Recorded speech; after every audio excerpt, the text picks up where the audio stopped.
سورہ فلق کو اگر کسی سحر زدہ پر روزانہ 11 بار پڑھ کر دم کر دیا جائے تو اس کے کرشمات آپ کو حیران کر کے رکھ دیں گے اور پرانے سے پرانے جادو کو صرف 41 دن میں جڑ سے ختم کر دیں گے۔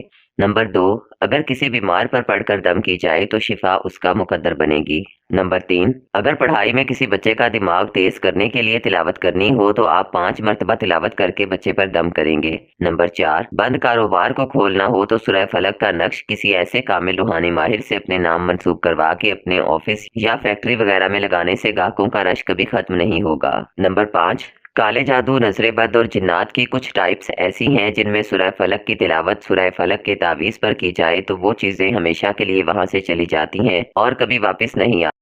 بسم اللہ الرحمن الرحیم قل اعوذ برب الفلق من شر ما خلق ومن شر غاسق اذا وقب ومن شر النفاثات في العقد ومن شر حاسد إذا حسد۔